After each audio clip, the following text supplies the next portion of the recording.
여러분, 현대건설 상무 출신이 퇴직금 9억 원으로 강남 오피스텔 5채를 사면 성공할 수 있을까요?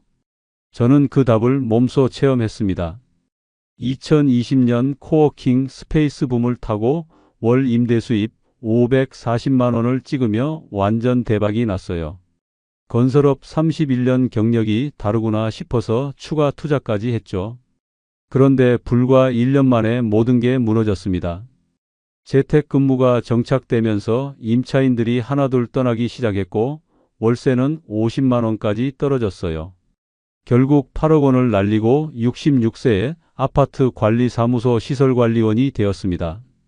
31년 건설업 전문가도 놓친 시장 변화의 함정, 그리고 바닥에서 깨달은 진정한 성공의 의미를 솔직하게 들려드리겠습니다. 같은 실수하지 마세요. 본격적인 이야기 시작 전에 좋아요와 구독, 알림 설정 부탁드려요. 영상 제작에 큰 힘이 됩니다. 안녕하세요. 저는 신동욱입니다. 올해로 66세가 된 전직 대기업 상무입니다. 31년간 현대건설에서 근무하며 건설, 관리본부 상무까지 승진해 나름대로 성공한 직장 생활을 보냈다고 자부했습니다. 그런 제가 어떻게 부동산 임대업을 시작하게 되었는지, 그리고 그 결과가 어떠했는지 솔직하게 말씀드리려고 합니다.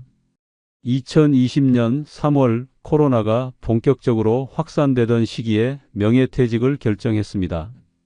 64살이라는 나이에 재취업은 현실적으로 어려웠고, 그렇다고 그냥 놀고 지내기에는 경제적 부담이 컸습니다.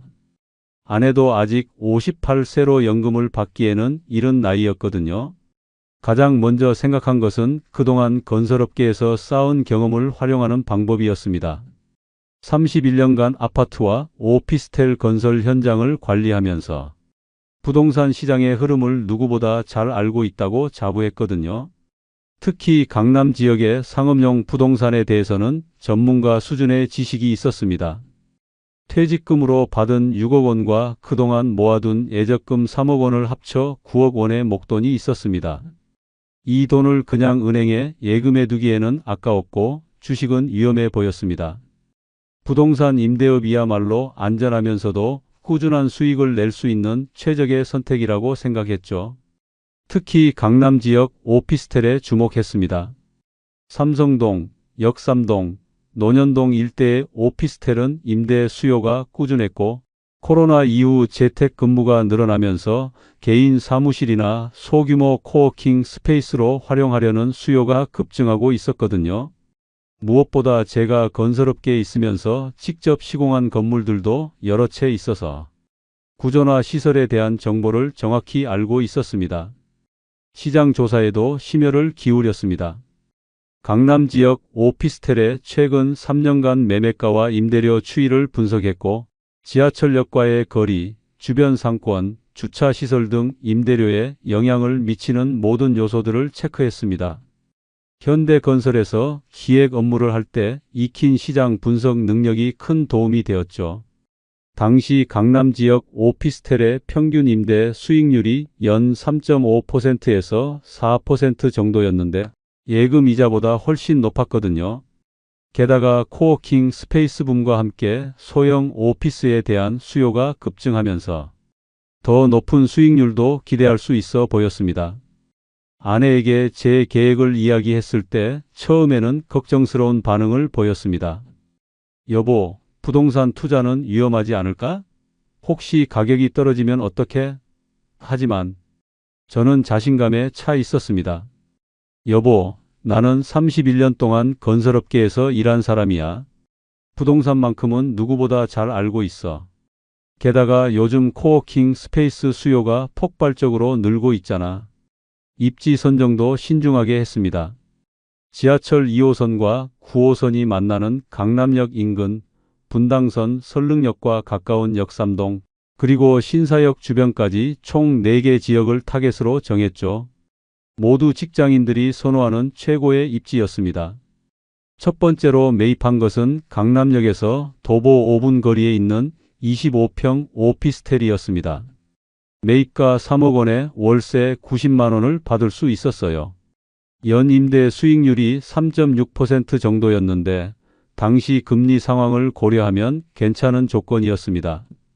두 번째는 역삼동의 20평 오피스텔이었습니다. 2억 8천만 원에 매입해서 월세 70만 원을 받았죠. 신축 건물이라 시설이 좋아서 임차인을 구하는데 어려움이 없었습니다.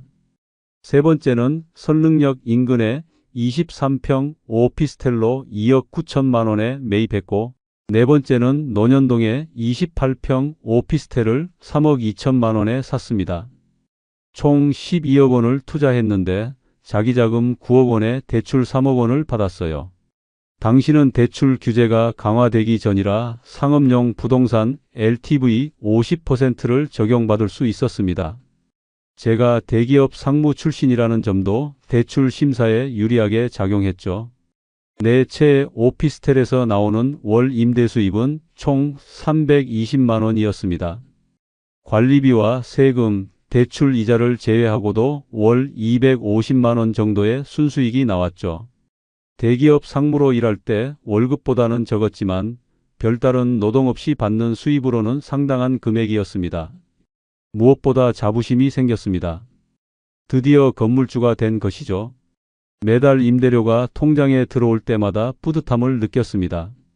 주변 사람들도 동욱이가 정말 똑똑하게 투자했네라며 부러워했어요. 임차인 관리도 체계적으로 했습니다. 각 오피스텔마다 임차인의 연락처와 계약 조건, 임대료 입금일 등을 엑셀로 정리해서 관리했죠. 대기업에서 일하면서 익힌 업무 시스템을 그대로 적용한 것입니다. 시설 관리에도 신경을 썼습니다. 정기적으로 현장을 방문해서 시설 점검을 하고 문제가 생기면 즉시 수리했어요. 건설업계 출신답게 어떤 부분을 점검해야 하는지, 언제 수리해야 하는지를 정확히 알고 있었거든요. 임차인들과의 관계도 좋았습니다. 친절하고 신속한 서비스로 만족도를 높였죠. 에어컨이 고장나면 당일에 수리해주고 작은 문제라도 성의껏 해결해줬습니다. 그 덕분에 계약 갱신율도 높았고 공실 기간도 거의 없었어요. 2020년 말까지 첫 해 수익을 정산해 보니 정말 만족스러웠습니다. 총 임대 수입 3,800만 원에서 관리비와 세금, 대출 이자를 제외하고 순수익이 2,800만 원 정도 나왔거든요. 투자 원금 대비 약 3.1%의 수익률이었는데 안전한 투자치고는 나쁘지 않았습니다. 특히 코워킹 스페이스로 활용하는 임차인들이 늘어나면서 시장 전망이 더욱 밝아 보였습니다. 한 임차인은 20평 오피스텔을 개인 사무실과 미팅룸으로 꾸며서 프리랜서들에게 시간 단위로 대여해주고 있었어요. 또 다른 임차인은 소규모 스타트업 공간으로 활용하며 높은 만족도를 보였습니다. 여보, 정말 잘한 것 같아. 이렇게 안정적인 수입이 있으니까 마음이 든든하네. 아내도 제 투자 결정을 인정해주기 시작했습니다. 친구들 모임에서도 우리 남편이 부동산 투자로 성공했어 라고 자랑하곤 했어요. 그렇게 2021년이 시작되었습니다. 코로나로 인한 혼란 속에서도 임대 수입은 꾸준했고 오히려 재택근무와 코워킹 스페이스 수요 증가로 더 많은 기회가 보였어요. 강남 지역 오피스텔 가격도 계속 상승하고 있었습니다.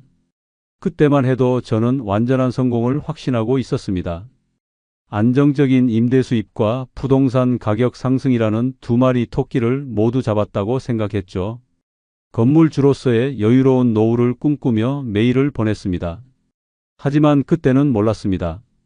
코로나로 인한 근무 환경 변화가 상업용 부동산 시장에 얼마나 큰 충격을 줄지를, 그리고 제가 그토록 자신했던 강남 오피스텔도 그 변화의 파도를 피해갈 수 없다는 것을.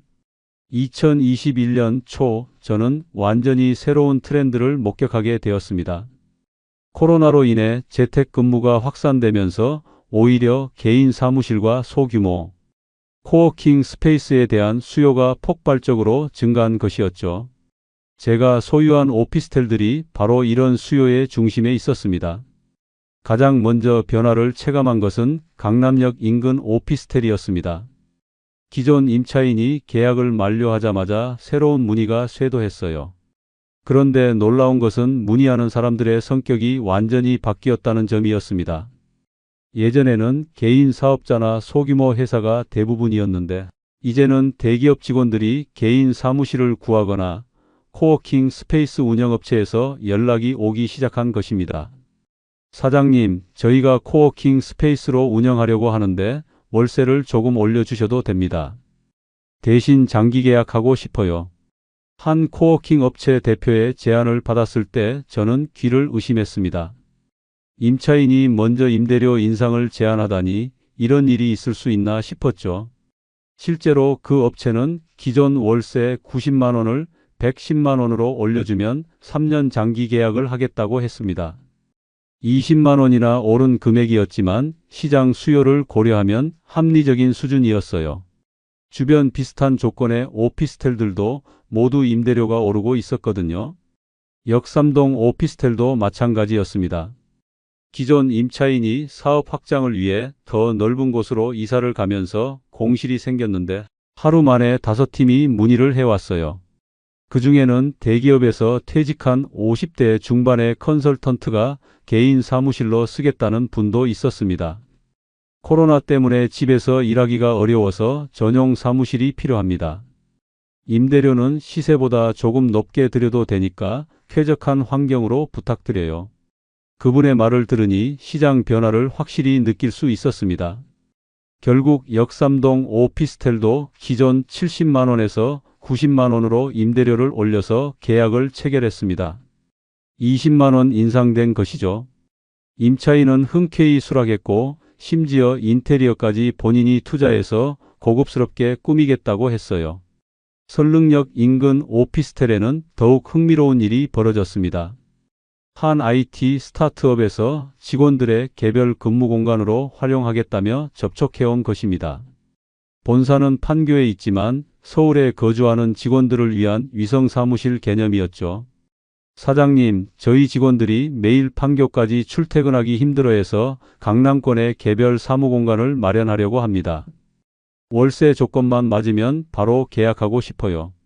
그들이 제시한 조건은 월세 90만 원이었는데 기존 70만 원보다 20만 원이나 높은 금액이었습니다. 논현동 오피스텔도 예외가 아니었습니다. 기존 임차인의 계약 갱신 시기가 되자 시장 임대료가 많이 올랐으니 조정이 필요하겠네요 라고 말했더니 오히려 얼마나 올려야 하나요? 이 정도 조건에서 다른 곳 구하기 어려울 것 같은데요 라는 반응이 돌아왔습니다. 이렇게 해서 2021년 상반기에 네 채 오피스텔의 월 임대 수입이 320만 원에서 410만 원으로 증가했습니다. 무려 90만 원이나 오른 것이죠. 연간으로 계산하면 1,080만 원의 추가 수입이었습니다. 더욱 놀라운 것은 공실 걱정이 전혀 없다는 점이었습니다. 한 곳이 비면 다음 날 바로 새로운 임차인이 들어올 정도로 수요가 넘쳐났어요. 심지어 임대료를 더 올려달라고 요구하는 예비 임차인들도 있었습니다. 동욱 형, 정말 대단하네. 이런 타이밍을 어떻게 맞췄어? 건설업계 후배가 부러워하며 물어봤을 때 저는 겸손하게 답했습니다. 운이 좋았지. 하지만 오랫동안 이 분야에서 일한 감각도 있었던 것 같아. 실제로 저는 운이 좋았지만 동시에 시장을 읽는 안목도 있었다고 자부했습니다. 코로나 초기부터 재택근무의 한계와 개인 사무공간에 대한 수요 증가를 예상했었거든요. 주변 부동산 시장도 호황이었습니다. 강남 지역 오피스 임대료가 역대 최고치를 경신하면서 오피스텔 가격도 덩달아 오르기 시작했어요. 제가 3억 원에 산 강남역 오피스텔은 감정가가 3억 5천만 원까지 올랐습니다. 이런 추세라면 몇 년 후에는 투자금을 모두 회수하고도 남겠네. 아내와 함께 계산해보니 정말 꿈같은 수익률이 나왔습니다. 임대 수익만으로도 연 4% 이상의 수익률을 올리고 있었는데 여기에 부동산 가격 상승까지 더해지면 연 10%가 넘는 수익률이었죠. 이런 성공에 자신감을 얻은 저는 추가 투자를 고려하기 시작했습니다. 시장이 이렇게 좋은데 규모를 늘리지 않는 것이 오히려 기회 손실이라는 생각이 들었거든요. 마침 테헤란로에 있는 30평 오피스텔 매물이 나왔다는 연락을 받았습니다. 4억 원이라는 다소 비싼 가격이었지만 위치가 워낙 좋아서 월 130만 원 정도의 임대료를 받을 수 있을 것 같았어요. 여보, 하나 더 사면 어떨까? 지금 시장이 너무 좋은데 기회를 놓치는 것 같아. 제 제안의 아내는 처음에는 걱정스러운 표정을 지었습니다. 또 대출받아야 하는 거 아니야? 빚이 늘어나는 거 아냐? 하지만 저는 설득했습니다. 여보, 지금 임대료로 대출 이자는 충분히 낼 수 있어. 게다가 부동산 가격도 계속 오르고 있잖아. 이런 기회가 언제 또 올까? 결국 은행에서 추가로 2억 원을 대출받아 테헤란로 오피스텔을 매입했습니다. 총 대출금은 5억 원이 되었지만 5채에서 나오는 임대 수입이 월 540만 원이었으니까 충분히 감당할 수 있는 수준이었죠. 새로 산 테헤란로 오피스텔도 일주일 만에 임차인을 구했습니다. 외국계 컨설팅 회사에서 한국 직원들의 개별 근무 공간으로 사용하겠다며 월 140만 원에 계약했어요. 제가 예상했던 것보다 10만 원이나 높은 금액이었습니다. 이렇게 해서 2021년 중반 저는 5채의 오피스텔을 소유한 중견 건물주가 되었습니다. 월 임대 수입만 540만 원, 연간 6,500만 원의 임대 수입을 올리게 된 것이죠. 정말 대단해요, 사장님. 이런 성공 사례를 보기 힘든데. 부동산 중개업소 대표도 감탄했습니다. 요즘 오피스텔 투자하신 분들 중에서 사장님만큼 수익률 좋은 분 없어요. 언론에서도 코워킹 스페이스 붐에 대한 기사들이 연일 쏟아졌습니다. 대기업들도 직원들의 근무 환경 개선을 위해 개별 사무 공간을 제공하기 시작했다는 내용이었죠. 제가 예상했던 트렌드가 현실화되고 있었습니다. 친구들과의 모임에서도 저는 완전히 다른 위치에 있었습니다. 예전에는 퇴직한 동년배들과 시간을 보내는 정도였다면 이제는 성공한 투자자로서 조언을 구하는 사람들이 생겼습니다. 동우가 나도 오피스텔 투자해볼까? 어떤 지역이 좋을 것 같아? 같은 회사 출신. 선배도 투자 상담을 요청했을 때 정말 뿌듯했습니다. 그때만 해도 저는 이 성공이 영원히 지속될 것이라고 믿었습니다. 코워킹 스페이스와 개인 사무실에 대한 수요는 앞으로 더욱 늘어날 것이고 강남 지역 오피스텔은 계속 인기를 끌 것이라고 확신했죠. 하지만 저는 몰랐습니다. 시장의 변화가 얼마나 빠르게 일어날 수 있는지를, 그리고 코로나로 인한 근무 환경 변화가 단순한 트렌드가 아니라 구조적 변화의 시작이었다는 것을. 2021년 하반기 저는 정말로 부동산 투자의 성공 사례가 되었다고 자부했습니다. 5채의 오피스텔에서 나오는 월 임대 수입 540만 원은 대기업 임원 시절 월급보다 높았고 무엇보다 일하지 않고도 받는 수입이라는 점에서 큰 만족감을 느꼈습니다. 가장 기뻤던 순간은 부동산 정기 점검을 위해 현장을 방문했을 때였습니다. 강남역 인근 오피스텔에서 코워킹 스페이스를 운영하는 업체 대표가 저를 보더니 이렇게 말하는 것이었어요. 사장님, 정말 감사합니다. 저희 매출이 너무 좋아서 내년에 계약 갱신할 때 임대료 인상해 주셔도 됩니다. 이런 좋은 위치에서 사업할 수 있어서 행복해요. 임차인이 먼저 임대료 인상을 제안하는 상황, 건물주로서 이보다 더 좋을 수 있을까요? 실제로 그 코워킹 스페이스는 하루 종일 사람들로 북적였습니다. 재택근무에 지친 직장인들, 개인 사업자들, 프리랜서들이 쾌적한 환경을 찾아 몰려들었거든요. 시간당 3,000원, 하루 2만 원 정도면 고급 사무 환경을 이용할 수 있으니 인기가 높을 수밖에 없었죠. 역삼동 오피스텔의 개인 컨설턴트도 마찬가지였습니다. 집에서 화상회의 하기엔 배경이 어색하고 카페는 너무 시끄러워서 전용 사무실이 꼭 필요했어요. 이런 깔끔한 공간이 있어서 정말 좋습니다. 그분은 심지어 지인들에게도 추천해서 근처 다른 오피스텔 문의까지 연결해 주셨어요. 테헤란로 오피스텔의 외국계 컨설팅 회사는 더욱 적극적이었습니다. 저희 직원 만족도가 너무 높아서 비슷한 조건의 오피스텔이 더 있으면 소개해 주세요. 여러 곳에 나눠서 임대하고 싶어요. 이들은 이미 직원당 개별 사무공간을 제공하는 것을 회사의 복리후생 정책으로 정착시켰다고 했습니다. 이런 성공에 힘입어 저는 더욱 적극적인 투자를 계획하기 시작했습니다. 시장 전망이 이렇게 밝은데 규모를 늘리지 않는 것은 기회 손실이라고 판단했거든요. 마침 분당선 서현역 근처에도 괜찮은 오피스텔 매물이 나왔다는 소식을 들었습니다. 여보, 분당은 어때? 판교 테크노밸리가 있어서 IT 회사들이 많잖아. 거기서 일하는 사람들도 개인 사무실 수요가 있을 것 같은데. 제 제안에 아내는 이제 적극적으로 동조하기 시작했습니다. 그러게, 요즘 성과를 보니까 여보 안목이 정말 뛰어난 것 같아. 하지만 그 무렵 첫 번째 경고음이 들리기 시작했습니다. 정확히는 2021년 9월경이었는데 몇몇 임차인들로부터 이상한 이야기를 듣게 된 것입니다. 설릉역 인근 오피스텔의 IT 스타트업에서 연락이 왔습니다. 사장님, 죄송한데 저희 회사 정책이 바뀌어서 내년부터는 완전 재택근무로 전환하기로 했어요.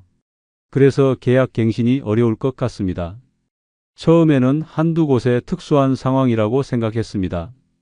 그런데 논현동 오피스텔의 임차인도 비슷한 이야기를 했어요. 저희 본사에서 분산 근무 정책을 재검토하고 있어요.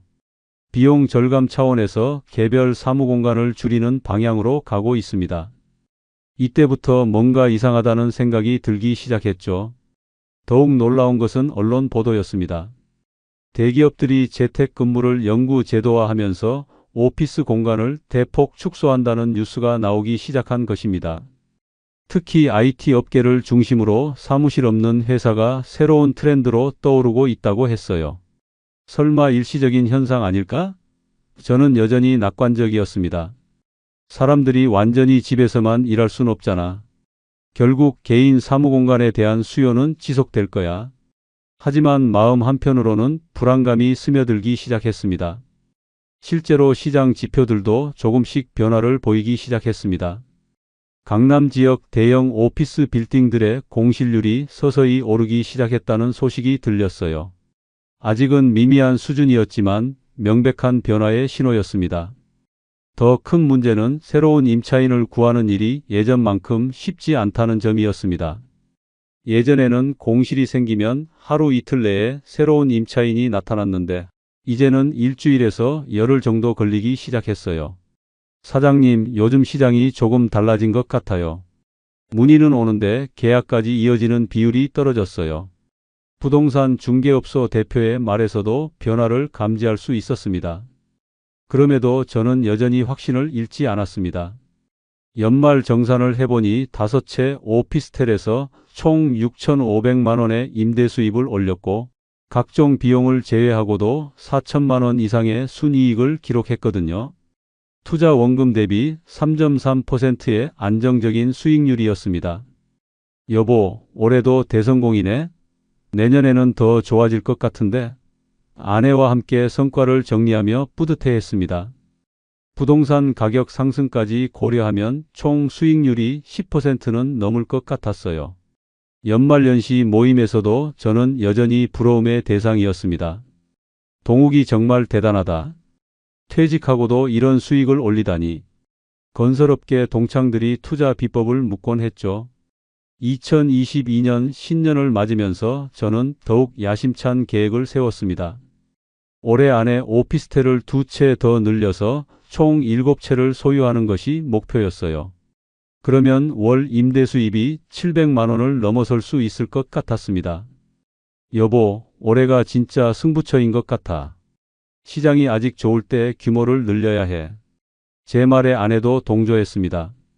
그래, 이런 기회가 자주 오는 건 아니니까. 하지만 저는 그때 몰랐습니다. 시장의 변화가 생각보다 훨씬 빠르고 광범위하게 일어나고 있다는 것을. 그리고 제가 목격한 몇 가지 경고음들이 단순한 일시적 현상이 아니라 구조적 변화의 전조였다는 것을 말이죠. 2022년 1월 아직도 저는 성공에 도취되어 있었습니다. 통장에 쌓이는 임대료를 보며 역시 부동산 투자가 최고야라고 생각했죠. 하지만 그 달콤한 성공이 곧 쓰라린 실패로 바뀔 것이라는 사실은 전혀 예상하지 못했습니다. 2022년 2월 처음으로 심각한 경고 신호가 나타났습니다. 설릉역 인근 오피스텔의 IT 스타트업이 예고한 대로 계약을 갱신하지 않고 떠났어요. 그들은 완전 재택근무로 전환해서 사무실이 불필요하다며 정중히 사과했습니다. 처음에는 대수롭지 않게 생각했어요. 다른 임차인을 구하면 되니까요. 하지만 현실은 달랐습니다. 예전처럼 하루 이틀 만에 새 임차인이 나타나지 않았어요. 일주일이 지나고 2주일이 지나도 문의만 있을 뿐 계약으로 이어지지 않았습니다. 요즘 재택근무가 정착되면서 개인 사무실 수요가 줄어드는 것 같아요. 부동산 중개업소의 설명을 들으니 시장 분위기를 실감할 수 있었습니다. 코워킹 스페이스 붐이 일시적이었다는 것을 깨닫기 시작했죠. 3월에는 더 충격적인 일이 벌어졌습니다. 강남역 코워킹 스페이스 업체에서 매출이 급감해서 임대료를 낮춰달라고 요청한 것입니다. 월 110만 원을 90만 원으로 내려달라는 것이었어요. 거절하면 계약 해지하겠다고 했습니다. 사장님, 죄송하지만 요즘 이용객이 절반도 안 돼요. 다들 집에서 일하는 게 편하다고 하네요. 그들의 사정을 들어보니 이해가 되면서도 막막했습니다. 임대료를 깎아주지 않으면 공실이 되고 깎아주면 수익이 줄어드는 딜레마였죠. 결국 월세를 90만 원으로 낮춰줄 수밖에 없었습니다. 월 20만 원의 손실이었지만 공실보다는 나았어요. 하지만 이것이 시작에 불과했다는 것을 곧 깨닫게 되었습니다. 4월에는 테헤란로 오피스텔의 외국계 컨설팅 회사마저 계약 해지를 통보했습니다. 본사 방침으로 모든 지사에서 사무실 비용을 30% 이상 절감하라는 지시가 내려왔다는 이유였어요. 전 세계적으로 오피스 비용 절감이 트렌드가 되고 있다는 설명이었습니다. 이때부터 저는 정말로 위기감을 느끼기 시작했습니다. 5채 중 2채가 공실이 되면서 월 임대 수입이 540만 원에서 350만 원으로 급감했어요. 대출 이자와 관리비를 제하면 실질 수익이 절반 이하로 줄어든 것입니다. 여보, 뭔가 이상해. 시장이 완전히 바뀐 것 같아. 아내에게 상황을 설명했지만 뾰족한 해답은 없었습니다. 언론에서도 오피스 시대의 종말, 재택근무 시대 도래 같은 기사들이 연일 쏟아졌어요. 5월이 되자 상황은 더욱 악화되었습니다. 논현동 오피스텔마저 임차인이 회사 정책 변경으로 사무실을 반납한다며 떠났어요. 세 곳이 공실이 된 것입니다. 월 임대 수입은 230만 원까지 떨어졌습니다. 새로운 임차인을 구하려고 임대료를 대폭 낮췄지만 쉽지 않았어요. 기존 100만 원 이상이던 임대료를 70만 원, 80만 원까지 낮춰도 문의가 별로 없었습니다. 시장 자체가 얼어붙어 있었던 것이죠. 가장 충격적이었던 것은 부동산 가격 하락이었습니다. 감정가 기준으로 제 오피스텔들의 가치가 평균 10% 이상 떨어진 것으로 나타났어요. 임대 수익 감소와 자산가치 하락이 동시에 일어난 것입니다. 이런 일이 가능한가? 저는 믿을 수 없었습니다. 부동산은 안전자산이라고 생각했는데 이렇게 빠르게 상황이 악화될 줄은 몰랐어요. 31년간 건설업계에서 일하면서도 이런 급격한 변화는 경험해 본 적이 없었습니다. 2022년 하반기 상황은 더욱 절망적으로 변했습니다. 그나마 임대료를 받고 있던 강남역과 역삼동 오피스텔마저 계약 만료와 함께 공실이 되기 시작했어요. 임차인들은 하나같이 재택근무가 완전히 정착돼서 더 이상 사무실이 필요 없다고 말했습니다. 가장 큰 충격은 강남역 코워킹 스페이스의 폐업이었습니다. 더 이상 운영이 불가능하다며 사업을 접는다고 했어요. 그들이 남긴 말이 가슴에 박혔습니다. 코워킹은 한때 유행이었던 것 같아요. 이제 사람들은 집이 가장 편한 사무실이라고 생각해요. 7월에는 5채 모두 공실이 되었습니다. 월 임대 수입이 완전히 제로가 된 것이죠. 하지만 대출 이자 월 200만 원과 관리비 월 100만 원은 그대로 나가야 했습니다. 매월 300만 원씩 적자가 누적되기 시작했어요. 급하게 임대료를 더 낮춰서 내놓았습니다. 100만 원 이상이던 임대료를 50만 원, 60만 원까지 낮췄어요. 그래도 문의가 거의 없었습니다. 요즘 누가 사무실을 빌려요? 다들 집에서 일하는데? 라는 중개업소 직원의 말이 현실을 보여줬습니다. 8월에 들어서면서 저는 절망적인 결정을 내려야 했습니다. 오피스텔 몇 채를 매각하는 것이었어요. 매월 쌓이는 적자를 감당할 수 없었거든요. 하지만 매각도 쉽지 않았습니다. 매수 문의가 거의 없었어요. 부동산 중개업소를 여러 곳 돌아다녔지만 반응은 모두 비슷했습니다. 요즘 오피스텔은 정말 안 팔려요. 특히 사무용으로 나온 매물은 더욱 그래요. 가격을 많이 낮춰야 할 것 같은데.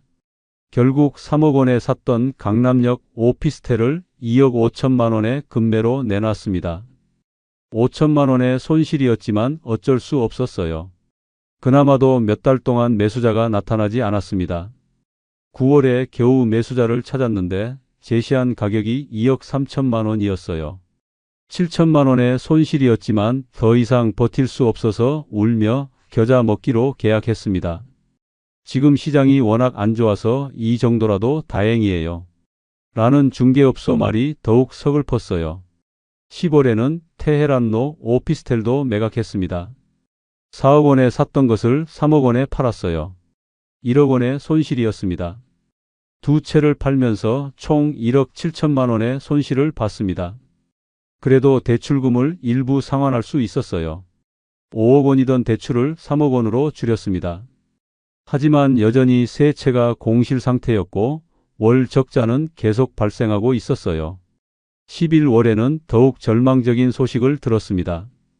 강남 지역 대형 오피스들의 공실률이 20%를 넘어섰다는 뉴스였어요. 재택근무 정착으로 오피스 시대가 끝나고 있다는 전문가 분석이 계속 나왔습니다. 여보, 우리 어떻게 해야 할까? 아내와 함께 앉아 한숨만 쉬었습니다. 1년 사이에 성공한 투자자에서 빚더미에 앉은 사람이 되어버린 현실이 믿기지 않았어요. 12월 말 정산을 해보니 참담했습니다. 올해 임대 수입은 1,500만 원에 그쳤는데 대출 이자와 관리비로 3천만 원이 나갔어요. 1,500만 원의 적자였습니다. 여기에 매각 손실 1억 7천만 원까지 합하면 총 1억 8,500만 원의 손실이었어요. 정말 이런 일이 일어날 수 있는 거야? 저는 아직도 믿을 수 없었습니다. 31년간 건설업계에서 일하며 쌓은 모든 경험과 지식이 무용지물이 된 기분이었어요. 시장의 변화가 이렇게 빠르고 잔혹할 줄은 몰랐습니다. 2023년이 시작되면서 저는 완전히 절망에 빠져 있었습니다. 남은 세 채의 오피스텔도 여전히 공실 상태였고 매월 300만 원씩 적자가 계속 쌓이고 있었어요. 통장 잔고는 빠르게 바닥나고 있었습니다. 1월에 간신히 역삼동 오피스텔에 임차인이 들어왔지만 임대료는 고작 50만 원이었어요. 원래 90만 원 받던 것의 절반도 안 되는 금액이었습니다. 그나마 공실보다는 낫다고 생각할 수밖에 없었죠. 2월에는 은행에서 연락이 왔습니다. 고객님, 대출 이자 연체가 계속되고 있는데 상환 계획을 다시 세우셔야겠습니다. 3개월째 이자를 밀리고 있었거든요. 매월 나가는 돈만 해도 버거운데 대출 이자까지 정상적으로 낼 수 없었어요. 정말 죄송합니다. 임대 수입이 없어서 당장 어려운 상황입니다. 저는 은행 직원에게 사정을 설명했지만 냉정한 답변만 돌아왔습니다. 사정은 이해하지만 대출은 약속이니까 지켜주셔야죠. 3월에는 더욱 극단적인 선택을 해야 했습니다. 나머지 오피스텔들도 모두 급매로 내놓기로 한 것이었어요. 더 이상 버틸 수 없었거든요. 하지만 시장 상황은 더욱 악화되어 있었습니다. 2억 8천만 원에 샀던 역삼동 오피스텔은 1억 2천만 원에도 매수자가 나타나지 않았어요. 중개업소에서는 1억 원 정도로 낮춰야 팔릴 것 같다고 했습니다. 8천만 원의 손실이었지만 어쩔 수 없었어요. 설릉역과 논현동 오피스텔도 마찬가지였습니다. 각각 1억 원씩 손실을 보고 급매로 처분했어요. 세 채를 모두 팔고 나니 총 2억 4천만 원의 손실이 발생했습니다. 4월에 모든 매각을 완료하고 나서 정산해 보니 참혹했습니다. 총 투자금 12억 원 중에서 대출 상환하고 남은 돈은 고작 4천만 원이었어요. 8억 원이 증발한 것입니다. 여기에 지난 1년 반 동안 누적된 적자까지 합하면 실질 손실은 9억 원에 달했습니다. 여보, 내가 어떻게 이런 바보 같은 일을 했을까? 저는 자책감에 시달렸습니다. 31년간 쌓아온 모든 것을 일순간에 날려버린 것이죠. 퇴직금과 적금을 모두 잃었을 뿐만 아니라 빚까지 지게 되었어요. 가장 고통스러운 것은 가족들에게 상황을 설명하는 일이었습니다. 아버지가 잘못 판단해서 우리 집안이 이렇게 됐어. 아들에게 사과하는 것이 가장 힘들었어요. 한때는 성공한 투자자라고 자랑스러워했던 아들이 이제는 실망한 표정을 감추지 못했습니다. 5월부터는 일자리를 찾기 시작했습니다. 66세의 나이에 재취업을 해야 하는 현실이 받아들여지지 않았지만 생활을 위해서는 어쩔 수 없었어요. 하지만 나이 때문에 대부분의 일자리에서 거절당했습니다. 결국 아파트 관리사무소 시설 관리원 일자리를 구하게 되었습니다. 월급은 190만 원이었어요.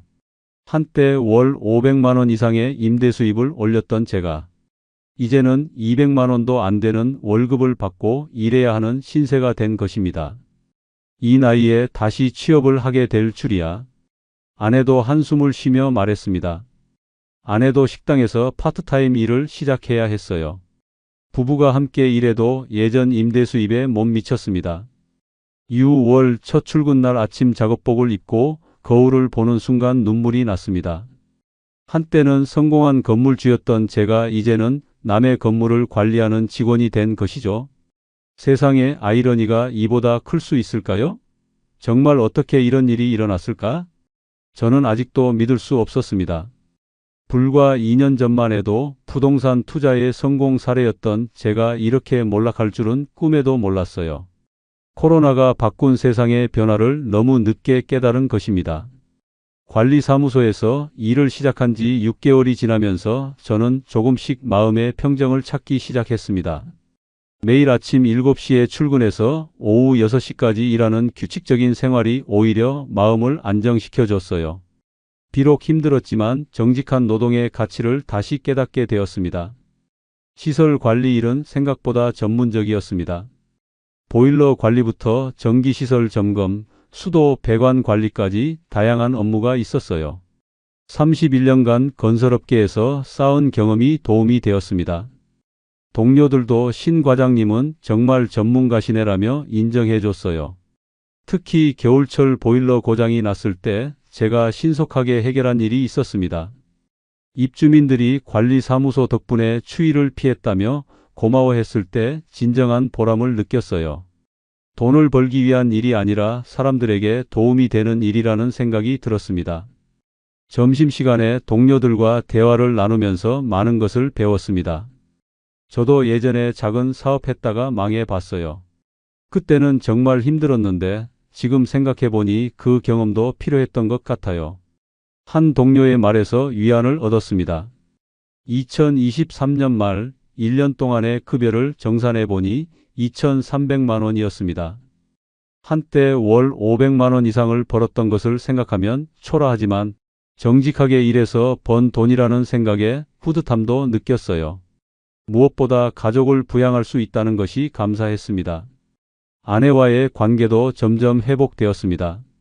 처음에는 서로 탓하고 후회하는 시간이 많았지만 이제는 현실을 받아들이고 함께 극복해 나가자는 마음이 생겼어요. 여보, 우리 나이에 이런 경험을 해본 것도 의미가 있을지도 몰라라는 아내의 말에서 지혜를 느꼈습니다. 무엇보다 큰 변화는 제 가치관이었습니다. 예전에는 성공과 실패, 돈과 지위로 사람을 판단했다면 이제는 그런 기준들이 얼마나 허상인지 깨닫게 되었어요. 진정한 행복은 얼마나 많은 돈을 버느냐가 아니라 건강하게 일하며 가족과 함께 살아가는 것이라는 평범한 진리를 배웠습니다. 관리사무소에서 만나는 입주민들을 통해서도 많은 것을 배웠습니다. 겉보기에는 성공한 것 같은 사람들도 나름의 고민과 어려움이 있다는 것, 평범해 보이는 사람들도 각자의 삶에서 최선을 다하며 살아간다는 것을 알게 되었죠. 어느 날 한 입주민이 제게 이런 말을 했습니다. 관리사무소에서 일하시는 분들 덕분에 우리가 편안하게 살 수 있어요. 정말 고마워요. 그 말을 듣는 순간 제가 하는 일이 얼마나 소중한지 깨달았어요. 비록 월급은 적지만 누군가에게는 꼭 필요한 일이었습니다. 2024년 새해를 맞으면서 저는 새로운 다짐을 했습니다. 더 이상 과거를 후회하지 않고 현재에 충실하게 살아가겠다는 것이었어요. 실패를 통해 얻은 교훈들을 다른 사람들과 나누고 싶다는 생각도 들었습니다. 온라인 커뮤니티에서 비슷한 경험을 한 사람들의 이야기를 읽으며 공감대를 형성했어요. 저도 부동산 투자 실패했는데 정말 힘드시겠어요? 라는 댓글들을 보며 혼자가 아니라는 위안을 받았습니다. 제 경험담도 조금씩 글로 써서 올리기 시작했어요. 실패는 끝이 아니라 새로운 시작입니다. 한 독자가 남긴 댓글에서 큰 용기를 얻었습니다. 정말 그랬어요. 실패를 통해 진정한 삶의 가치를 깨닫게 되었으니까요. 2024년 중반 저는 완전히 다른 사람이 되어 있었습니다.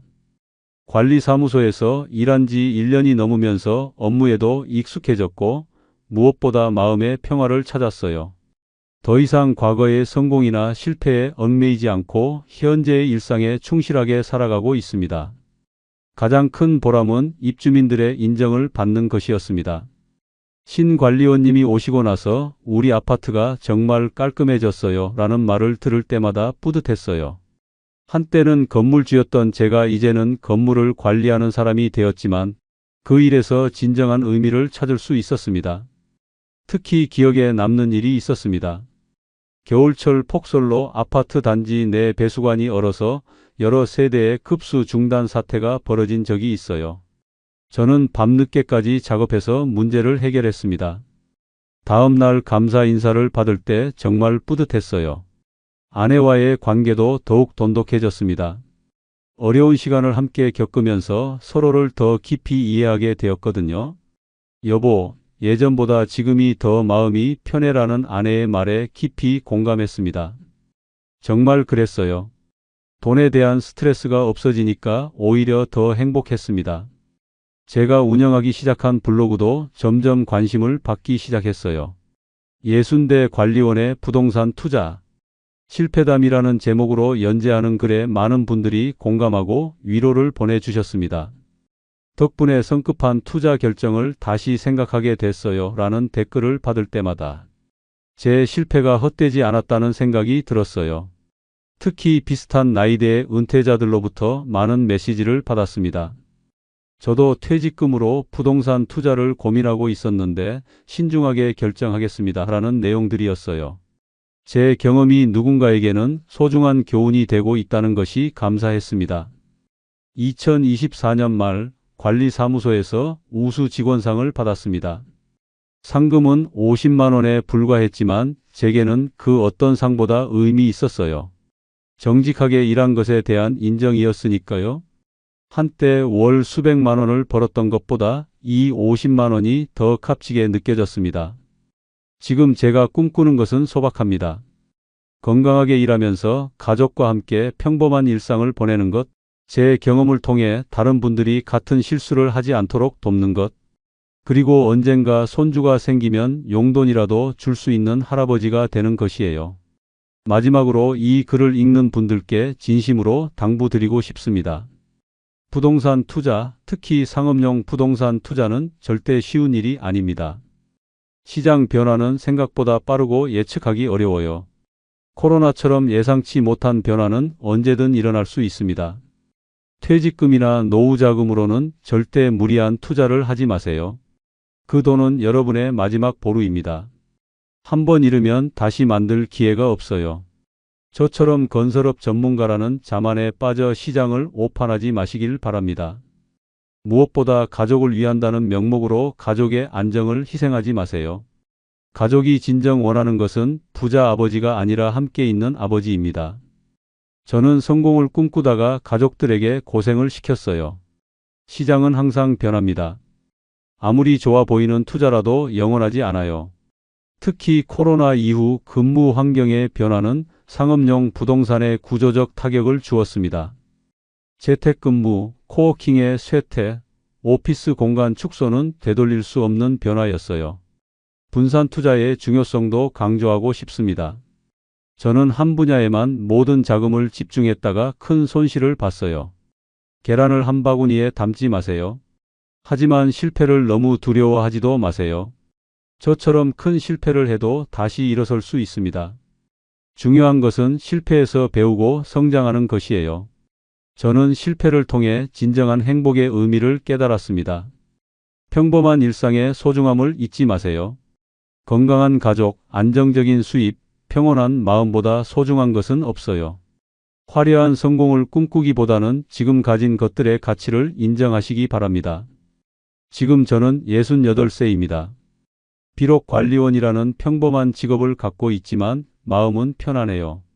매일 아침 일어나서 할 일이 있다는 것, 누군가에게 도움이 되는 일을 한다는 것이 감사합니다. 제 실패담이 여러분의 현명한 선택에 조금이라도 도움이 되기를 바랍니다. 그리고 지금 여러분이 가지고 계신 평범한 행복들을 소중히 여기시기 바랍니다. 그것들이 진정한 성공입니다. 긴 이야기를 끝까지 들어주셔서 감사합니다. 여러분 모두 건강하고 평안한 삶을 사시기를 진심으로 기원합니다.